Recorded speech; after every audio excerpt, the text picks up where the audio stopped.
মিরপুরে নেমেছে বৃষ্টি, খেলোয়াড়েরা মাঠ ছেড়েছেন, উইকেটও ঢাকা হয়েছে কাভারে।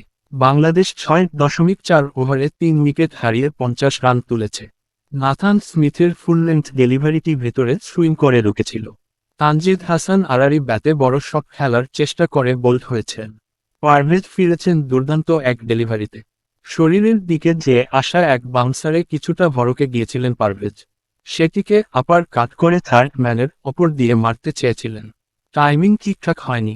শট থার্ড ম্যানের দাঁড়িয়ে থাকা ইস্যুতি সহজ ক্যাচ নিয়েছেন। 10 বলে 6 রান করে নাথান স্মিথের বলে বোল্ড হন তানজিদ। পরের বলেই আউট হয়েছেন আরেক বাঁহাতি পারভেজ হোসেনও। বাংলাদেশ 4 ওভারে 33/1। নিজের করা প্রথম বলেই উইকেট পেলেন জেডেন ল্যানক্স। অফ স্টাম্পের বাইরে ঝুলিয়ে দেওয়া ডেলিভারিতে সাইফ ক্রিজ ছেড়ে বেরিয়ে এসে বড় শট খেলতে চেয়েছিলেন।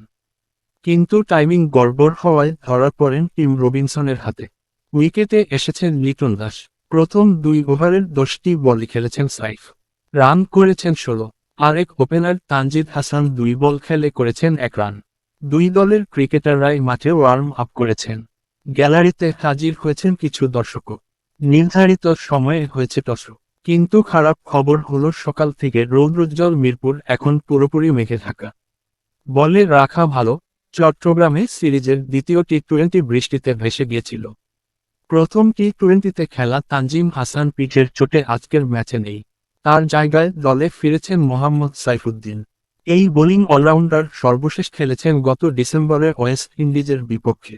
সিরিজের তৃতীয় ও শেষ টি-20তে টসে জিতেছে নিউজিল্যান্ড।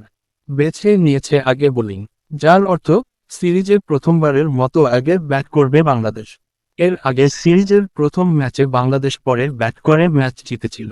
দ্বিতীয় টি-20তে বৃষ্টিতে ভেসে যাওয়ার পর আজ আবার সিরিজ জয়ের লক্ষ্য নিয়ে মাঠে নামছে বাংলাদেশ।